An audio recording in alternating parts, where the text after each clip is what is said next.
That, of course, is the voice of Dmitri Alexandrovich Hvorostovsky singing once again as before by Tchaikovsky. I had intended to start this video with Dmitri singing Ombre Mai Fou from the 1989 semi-final of Cardiff Singer of the World, but for copyright reasons, I'm not allowed to do that. Because that was the first time that I heard the voice that would go on to define me and to define what I believed opera would be. Apologies for that, and apologies as well for talking over such glorious singing. But no apologies for talking about myself in this video, because this is my tribute. This is my story of how one man and his heart could give another human being a reason to develop an entire professional existence. How I came to love Dmitri's singing more than any other singer on the planet.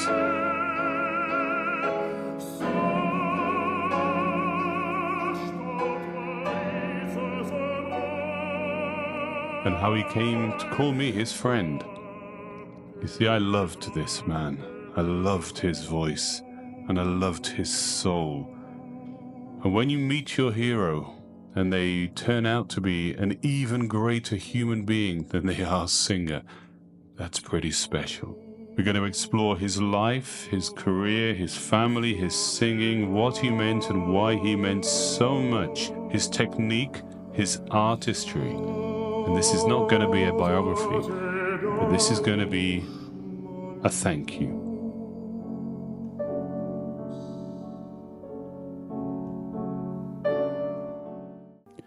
Dmitri Alexandrovich Hvorostovsky was born on October the 16th, 1962 in Krasnoyarsk, a remote and icy industrial city in central Siberia, still close to foreigners during the Cold War. It was a place of extremes, brutal winters, grey apartment blocks, but also a fierce and resilient sense of community. That contrast, the harsh exterior and the deep fire within, would mirror Dmitri's artistry for the rest of his life. His parents were not professional musicians, but they lived and breathed music. His father, Alexander Hvorostovsky, was a chemical engineer by trade, disciplined, intellectual and principled. But after hours, he transformed into a passionate amateur musician. He sang, he played piano, and he collected rare opera recordings, like others collected stamps. His collection was legendary, even in those days, featuring titans like Fyodor Shaliapin, Ettore Bastianini, one of Dmitri's heroes, Tito Gobbi, and Maria Callas. That archive became Dmitri's first conservatory. His mother, Ludmila, was a gynecologist, compassionate and exacting. Her medical career kept her away from home for long stretches, so Dmitri spent much of his childhood in the care of his maternal grandmother and her second husband, a war veteran. Theirs was a household shaped by the iron discipline of survival, the weight of memory, and the tender rituals of Russian family life. Cooking, storytelling, and yes, always music. Dmitri was their only child, but not their only joy, for music filled the apartment. His father would sing along to old recordings, carefully explaining why one phrase was beautiful and another was flawed. And little Dima would listen, not just with his ears, but with his whole being. There's a story he often told about waking up to the sound of Shaliapin echoing through the house, his father's voice quietly humming in harmony. That's what mornings were like in the Hvorostovsky home. Not cartoons, not breakfast cereals, just music. Grand, serious music. Yet Dmitri wasn't a child prodigy in the typical sense. His first instrument was the piano, which he began studying at the age of 10. He loved it, but what he loved more was singing. Even before he started formal lessons, he would imitate voices, try on sounds like costumes. His voice was still unformed, boyish even, but the hunger, the emotional instinct was already there. His father, seeing both promise and danger, particularly the lure of Western rock music and late nights, decided to intervene. At 14, Dmitri was enrolled at the Maxim Gorky Pedagogical College No. 1 in Krasnoyarsk. The goal was structure. He studied choral conducting and in the process discovered the deep technical foundations that would later support his operatic career. But it was more than training. It was a turning point. The moment Dmitri Hvorostovsky began the long, slow climb from Siberia to the world stage. No glitz, no stage lights, just a teenage boy in a concrete block building on the edge of the world, beginning to dream with his voice.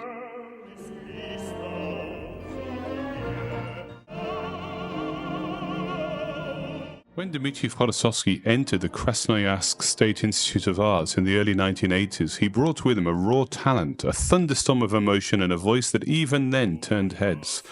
But it was unshaped, wild even, the kind of voice that needed patience, not pressure. And fate, as it often does in great artistic lives, delivered exactly the right teacher. Her name was Ekaterina Konstantinovna Yoffel.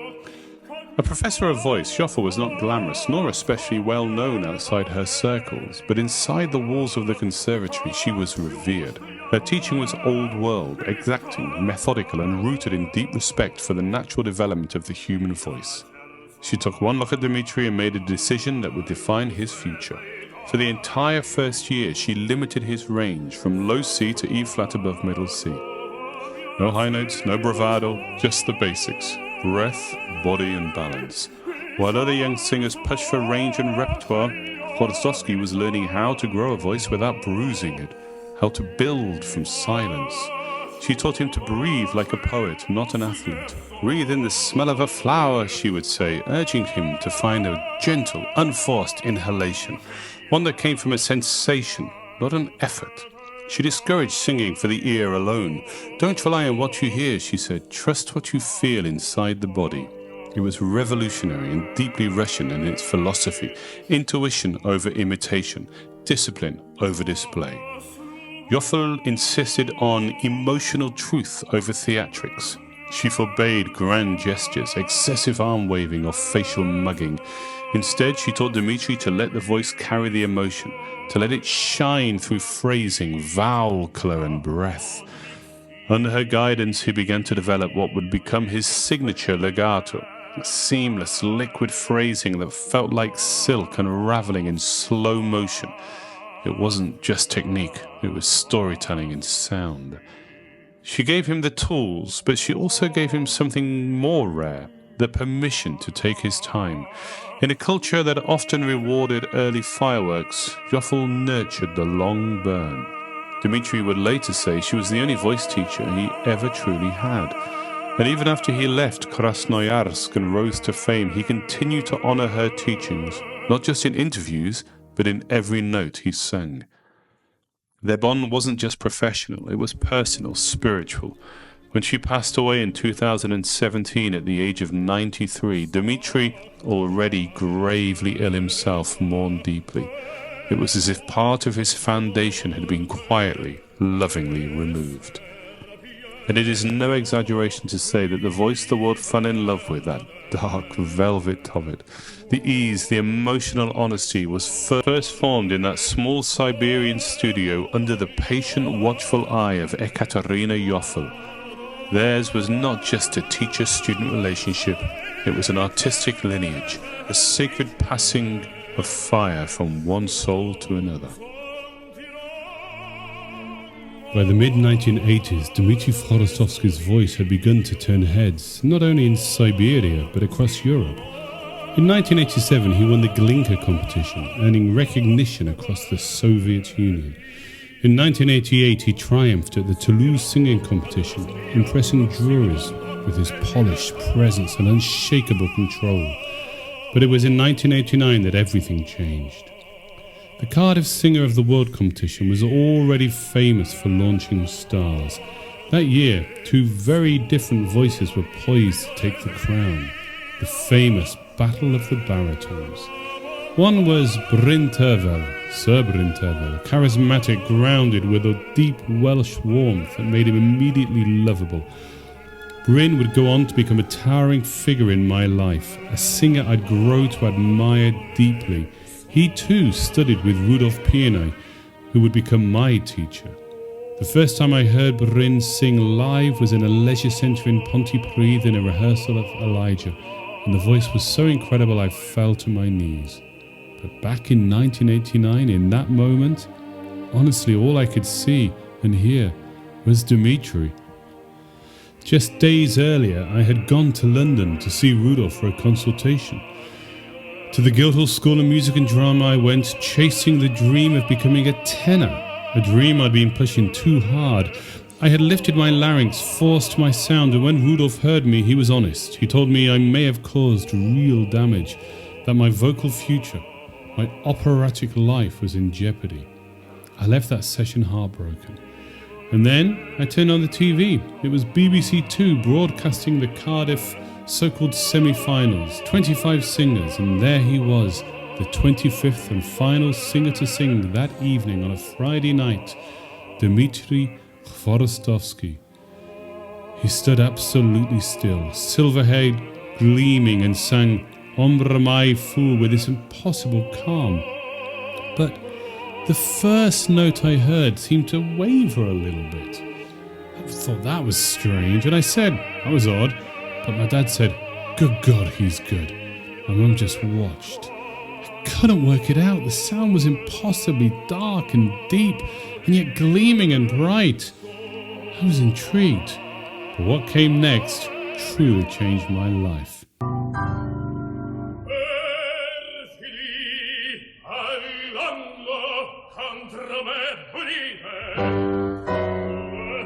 Again, apologies. I'm not allowed to use the BBC's Cardiff Singer of the World performances, so enjoy other performances from an early Dmitri.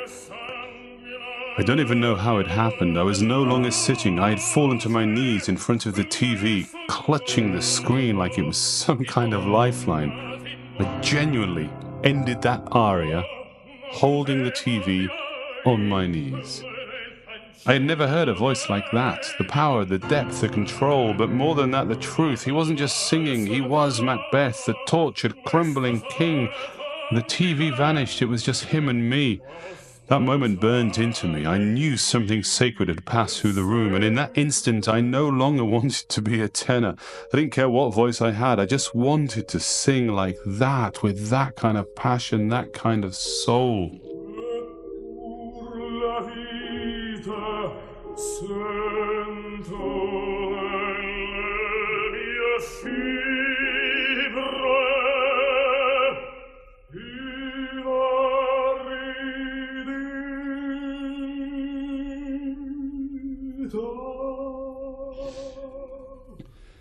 Dmitri won that round, of course, but it wasn't arrogance, it was inevitability. The jury saw it, the audience saw it, the world saw it.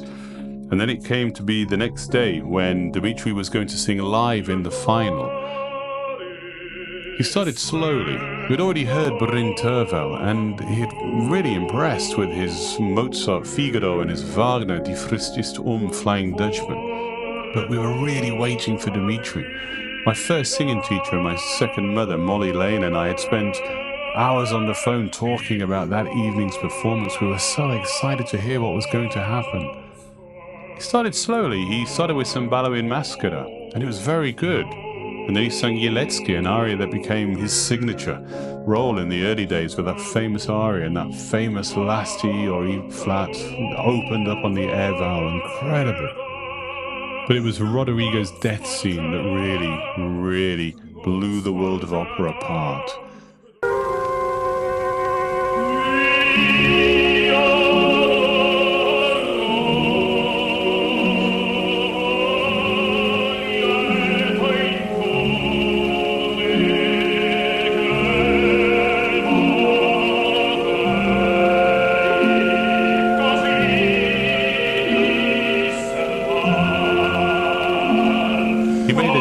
Before he went on with his hands as if he was super confident, which some people wrongly took as arrogance and took against him.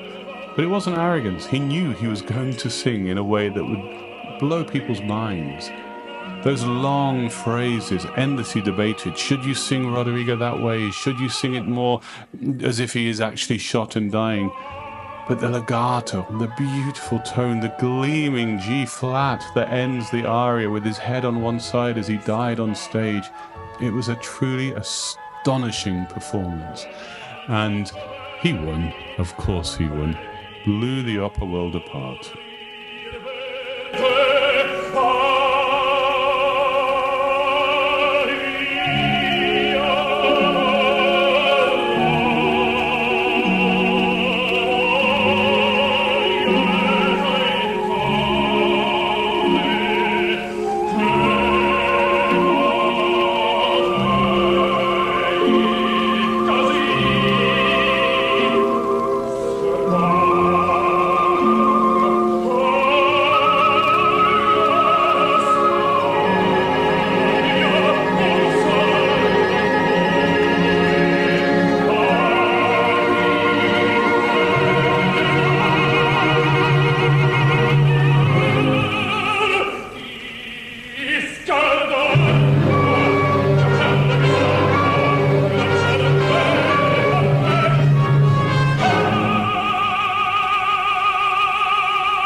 Victory led to invitations from around the globe, and one of the first stops was the Wigmore Hall in London, where he was booked to sing in 2 recitals, and I was there at the second one.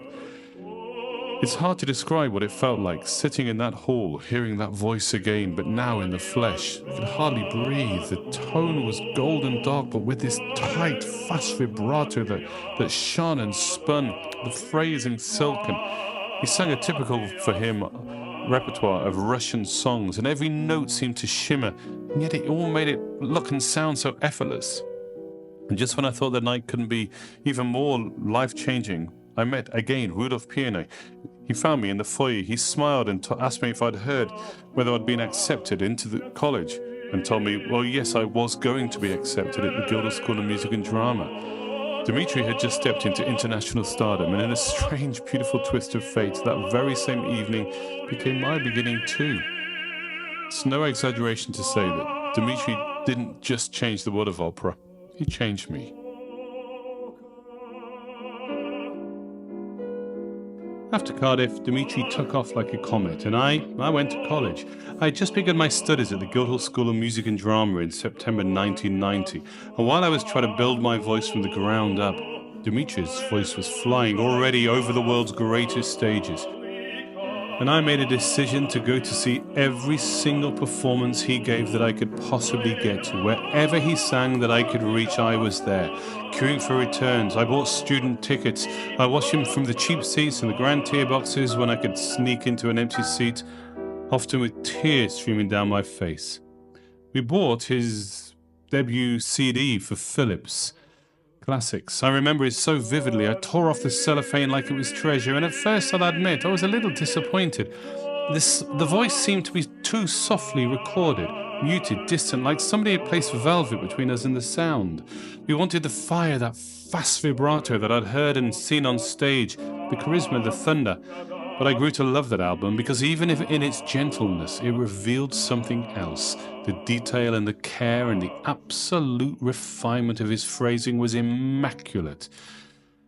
And then came Russian song recordings that had that aching melancholy that only he could deliver. It was just a little quieter than we expected. Meanwhile, Dmitri was making his debuts across the world. La Fenice in Venice, the Royal Opera House in Covent Garden, the Metropolitan House in New York, the Vienna State Opera. One after another, the great stages welcomed him and audiences fell in love. He began his career in a repertoire that suited him gloriously. Mozart's Count Almaviva, Don Giovanni, Barbara of Seville. There was elegance, suavity, even wit in those early portrayals, but he would eventually move away from them. Maybe they felt too confined, too classical for the deeper places his voice and his soul wanted to go. As for me, I started to amass recordings, CDs, VHS tapes, bootleg audio from friends, anything with his name on it. I knew the whole arias by heart even before I'd sung them. When I did sing them, it was his phrasing that echoed in my mind. In those early years, Dmitri wasn't just a favourite singer. He was my role model. He was proof that beauty could have weight, that a voice could be both luxurious and disciplined, that charisma didn't have to shout. And somehow, impossibly, it felt like I'd been handed a baton, not to follow in his footsteps exactly. I am not fit to be considered alongside this giant, but to never forget what was possible when you sang with your whole soul. While many singers take years to transition into heavier roles, Dmitri moved quickly into Verdi, and when he did, it was as if Verdi had been waiting for him. Count di Luna, Germont, Rigoletto, these became his calling cards. He brought a nobility to each of them, even in their darkest moments. His Germont pair didn't just judge Violetta, he wept for her. His Rigoletto was not a caricature gesture, but a wounded, broken father whose rage came from love. But even as he conquered opera's greatest stages, the Met, the Royal Opera House, La Scala, Vienna, he never turned his back on the intimacy of the recital platform. In fact, he cherished it. Recitals weren't just contracts to him, they were sanctuaries. He often chose surprising repertoire just because he loved the music.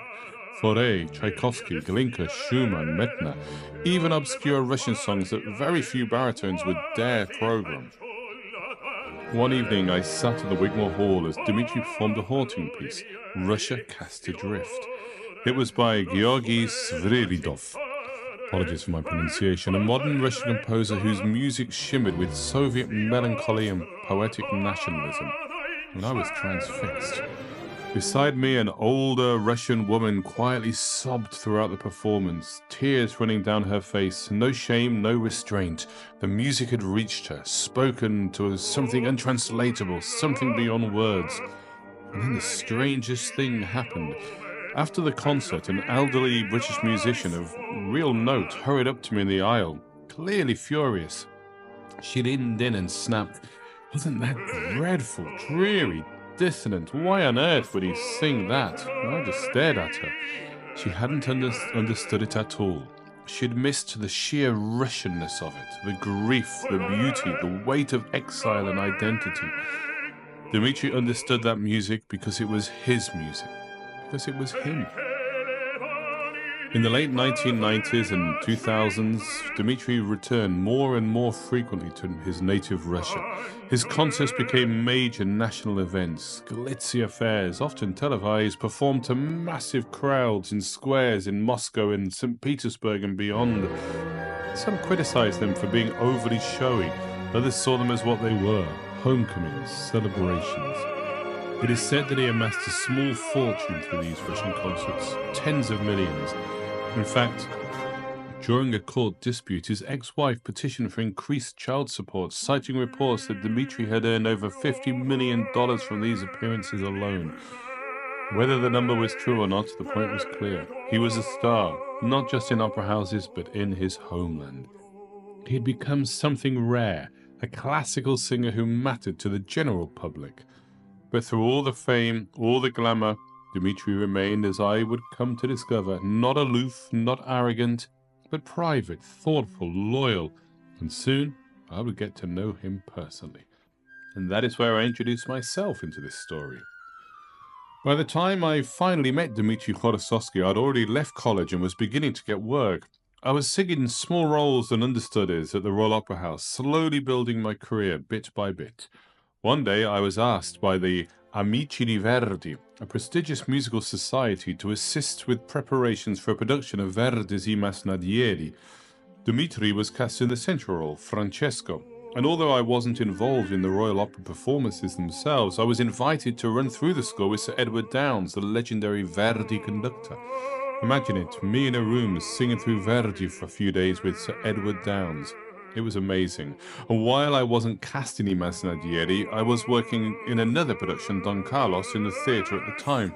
So, true to my younger self, I would slip into rehearsals whenever I could, just to watch.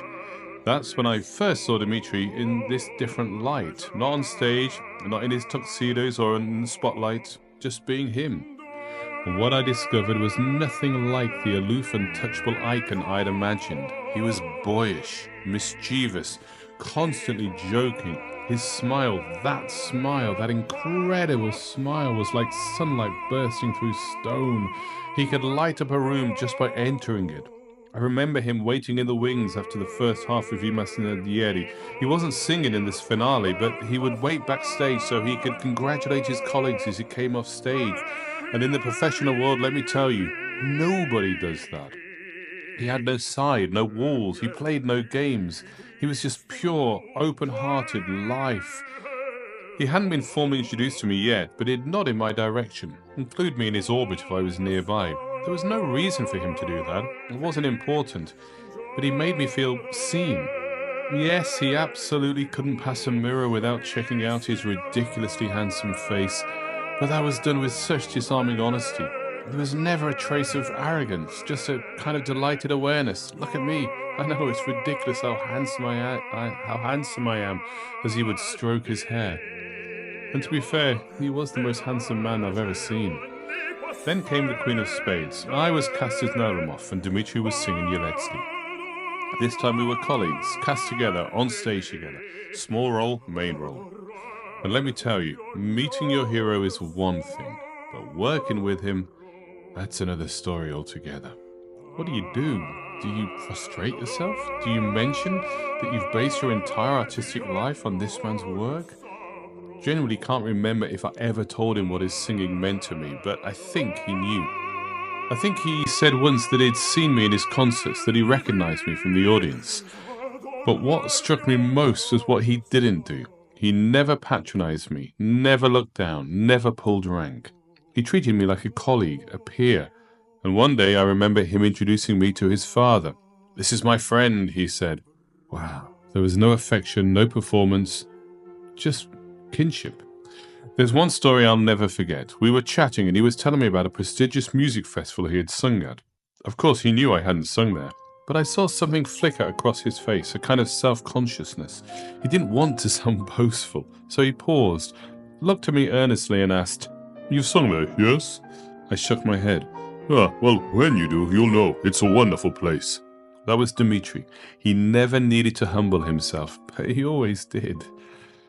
Around the same time, I was working with another world-famous singer, another hero of mine, although not in Dmitri's league, but I'd sung with this singer a few times, and he'd never once tried to befriend me. In fact, he mocked me openly in front of others, and made people uncomfortable. I wasn't upset. I still admired his voice, and I loved his singing. But it just reminded me how rare Dmitri was, because Dmitri could get nothing from me, no advantage, no prestige, yet he still wanted to be my pal. He and his friends took it upon themselves to teach me rude Russian phrases backstage. His wife, Florence, would tell me off as Dmitri and the other Russians laughed themselves silly with their hands in front of their mouths in the makeup room, while I parroted these obscene phrases I didn't fully understand. Later, I'd find myself invited into his dressing room where he'd talk with me about singing, again with zero condescension. I was about to sing Yeletsky, the role he was singing, myself, up in Scotland, and he offered real help, real insight. He gave me his thoughts on the aria, on the character, on the breathing, all the while standing in front of the mirror in his underpants, lifting his weights, because, yep, Dmitri brought dumbbells into the Royal Opera House. Of course he did. There have been many great voices, but not many artists who were loved the way Dmitri Hvorostovsky was. Yes, people admired his voice. They stood in awe of the sound, the control, the elegance. But the love, that visceral, enduring affection, that came from something else, from who he was. On stage, he radiated something magnetic. He could stand absolutely still and command the air around him. He didn't need to flail or posture. There was an inner stillness, a dignity that made your eyes and ears lock onto him. But it was off stage that the legend truly came alive. Colleagues adored him, and not just because he was funny or charming, though he was extremely funny, but because he had no walls, no rank games, no "I'm the star" behavior. He was one of us, one of the boys. He talked to everyone in the same way, from the principal singers to the stagehands. Really, really important that.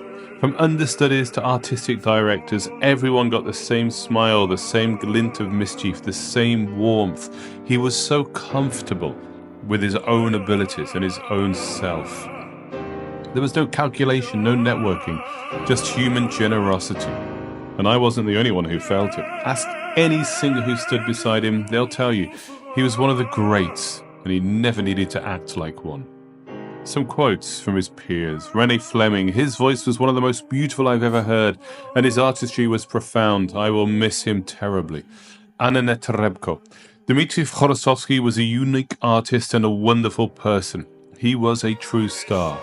Sondra Radvanovsky, his presence on stage was magnetic. I feel honored to have shared this stage with him. Antonio Papagno, he brought depth and humanity to every role he sang. Valery Gergiev, he is a symbol of the victorious spirit of the opera. Placido Domingo, his incomparably beautiful voice and peerless artistry touched the souls of millions. I could go on, but even more telling than the tributes were the crowds. In Russia, he wasn't just a baritone, he was a national treasure, a symbol of Russian spirit, powerful, poetic, wounded, proud. People didn't just admire him, they felt him. He sang the music of their childhoods, of their history, and he sang it with truth. Even abroad, where audiences didn't speak his language, people wept when he sang "Ya vas lublu." They didn't need to understand the words, they could feel the heart. And I think what made Dmitri so beloved was that he gave everything, not just to the audience, but to the moment. And he did it without ever asking to be worshipped. He was mischievous, yes, vain in the most honest, delightful way, of course, but never cold and never distant and never fake. He was real, unfiltered. He was alive, and I think that's why people loved him. Because on some level, he gave his permission to feel, to stand still, to sing with dignity, to smile with sunlight, to cry in public, and in an art form where so much is about polish and perfection. Dmitri reminded us that the soul matters more than the sound, even when the sound is as God-given as Dmitri's was. Okay, let's speak honestly now, not as fans, but as singers, vocal technicians, musicians, listeners, artists, because if we are going to honor Dmitri properly, we owe him this truth. And the truth is, his artistry was extraordinary, but it wasn't flawless.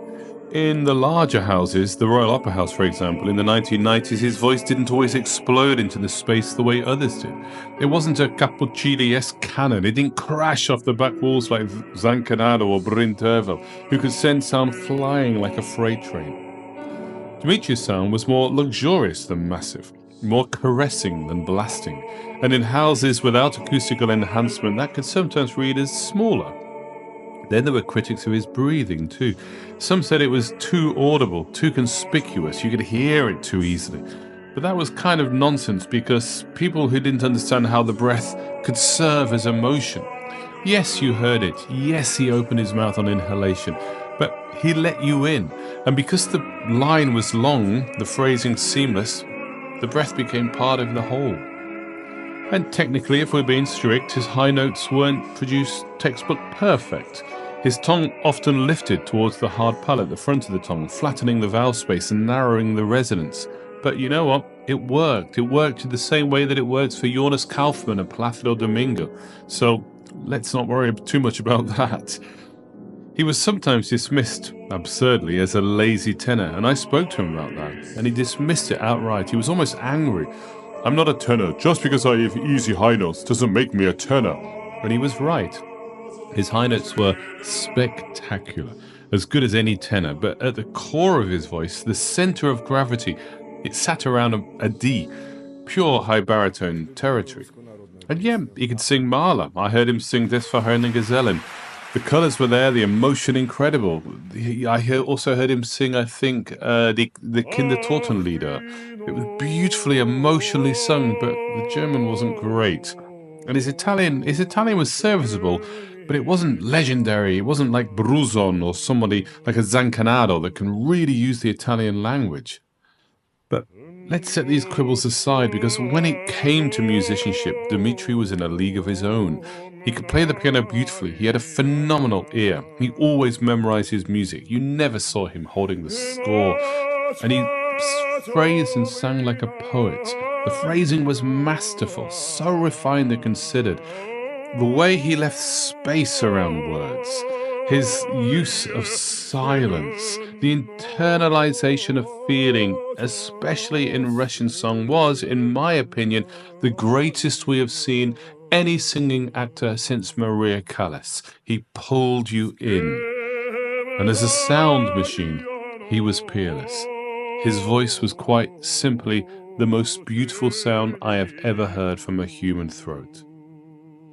And that early training with Ekaterina Yoffel, it never failed him.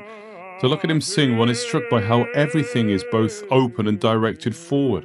His dropped lower jaw with a slightly tilted forehead directing the sound into that bright nasopharyngeal area with those wide cheekbones. He had depth, he had brightness, chiaroscuro, he breathed slow, breathed his larynx slow. Rudolf Piene, my teacher and the teacher of Brintervel, told me at the beginning of my journey that dark voices that sing high were always going to be profitable, and Dmitri is the ultimate example of that. His voice ached with Russian melancholy. Even in the heavier Verdi roles, where what others would bellow or distort, Dmitri never fully abandoned his line. Yep, he darkened his tone, he admitted it himself, and the voice took on more blackness, especially in roles such as Count di Luna in Trovatore or Rigoletto, but it never lost that essence. Even in those famous final Trovatores, when Dmitri's body was racked with cancer, you could still hear his voice in every phrase. And then there's his recital work, which was extraordinary, not just in quality, but in range. While many great singers carved narrow niches, Fischer Dieskau and Lieder, Matthias Goerner, German Romanticism, Dmitri explored far and wide. How many other great recital singers have sung Baroque English song, French melody, modern Russian music, Lieder? He had a go at everything. He had a thirst for repertoire that few singers with such mainstream careers ever indulge. He was an extraordinary recitalist. And he didn't do it for effect. He did it because he loved the music. And when he loved something, he gave it everything. So yes, let's be honest about what he wasn't, but more importantly, let's never forget what he was. An artist of immense intelligence, flawless musicality, generosity of soul, and a voice that still echoes in the hearts of all those who heard it. In 2015, Dmitri Hvorostovsky revealed to the world that he'd been diagnosed with a brain tumor, a Chernobyl baby. He was just 52. It was devastating news. He was still in his prime, singing brilliantly, adored globally. He had a beautiful wife and wonderful children. And now he was facing an illness that would eventually claim his life. But Dmitri didn't withdraw. He didn't let the spotlight fade. He kept singing. He returned to the Metropolitan Opera House, performing Rigoletto with undimmed command. His body looked changed, but his voice still rang with beauty. There was a new depth, a rawness, but always shaped by that peerless phrasing. And then, in 2017, came an act of courage that would become the stuff of opera legend. It was the Met's 50th anniversary gala. Dmitri had been invited, of course. He was a legend there, but wasn't expected to perform. He was gravely ill. Treatments were ongoing. People hoped that he would simply appear, wave from the wings. But that wasn't Dmitri. He made his way to the theatre, sat in the dressing room, considered whether he could sing or not. He got changed, he put on his suit, and at the very last moment, he walked on stage and sang Cortigiani from Rigoletto. It was real, raw, unforgettable. Not because it was flawless, because it was true. Here was a man obviously in pain, in severe treatments, facing the unthinkable. And he gave the audience one more gift. Not for fame, not for applause, but because it was who he was. He was a singer, and singing was his way of living.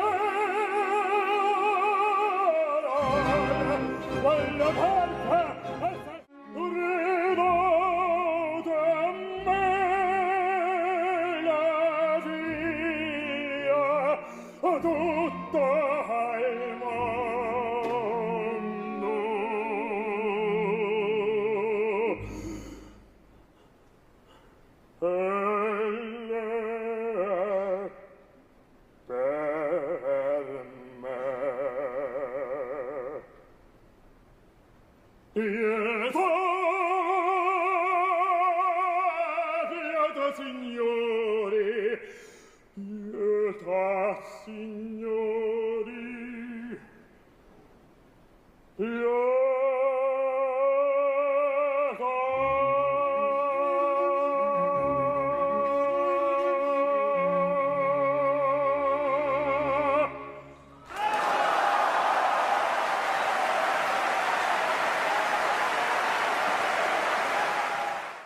the hour and he smiled at the audience with that legendary smile, and the audience go crazy for him. Later that year, on November the 22nd, 2017, Dmitri Hvorostovsky died in London. He was just 55. He was survived by his wife, Florence, and his 4 children, Maxim and Nina, that he had with Florence, and Alexandra and Daniel, that he had with Svetlana. And on that same day, I too sang. I had a song recital that evening. And I stood there in front of the audience, and before the concert I told them that my hero had died today. And I wept. I'm not ashamed to admit it. I was proud to say it. Because Dmitri hadn't just changed the world of opera. He changed my world, and he was gone. But he was more than a singer. He was a lighthouse, a template, a friend. He smiled like a sunrise. He sang like he knew your secrets. He lifted rooms, lifted people, lifted souls. And even in the final days, he gave. So what lives on? What remains when the voice is silent and the curtain has fallen? With Dmitri, the answer is everything. The voice? Yes. In recordings, in memory, in our ears, in our bones. But also the impact, the human resonance. The thousands of lives touched, changed, redirected, including mine. Dimitri's friends would always call him Dima, but I never could. I would call him Sir or Maestro or just Dmitri. For me, I was in awe of him, even though he never made me feel in awe. Because if you ever doubt the importance of artists, go and spend a few minutes in a Dmitri fan group online, the Golden Baritone group on Facebook. Read what they say there. People who say they were lost and then they heard one phrase and found clarity. People who say they never understood opera until they heard him. People who say they lived through grief, heartbreak, exile because they had his voice, his singing, his recordings. And I think of something that happened once back when I was at college. There was a day I remember it clearly when I thought, this is all vanity, singing, applause, appearances. Maybe I should go and do something real, like go to Africa, help starving children, make a difference. And I said that to my teacher, Rudolf Piernai, my mentor, and he turned to me and his eyes blazed as he said, how dare you denigrate what we do? Do you understand what it is to give beauty to the world, to move people, to show them yourselves? Do you understand what art is? And I didn't, not fully, not then. But now I do, because Dmitri showed me. He proved that a singer is not just a performer. A singer is a vessel. A singer of quality will mean something. A voice that remembers for us, that holds our sorrow, our ecstasy. I listen to Dmitri singing almost every day. Not just as a nostalgic act, but as a life-giving one. It's a need, it's a drug, because his artistry hasn't faded. For me, it's deepened. His legacy hasn't dimmed. It glows as bright today as it ever did.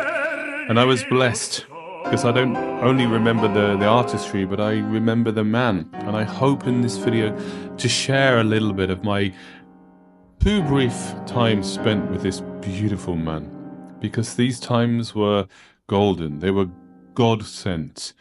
So thank you, Dmitri. Thank you for the music, for the laughter, for the light, for the legacy. You defined my artistic life. You lifted my spirit more times than I can count. And though you're gone, your voice remains, hovering somewhere just above the silence, waiting for the next breath, for the next impossible phrase, for the next vocal miracle. Spasibo, Dima.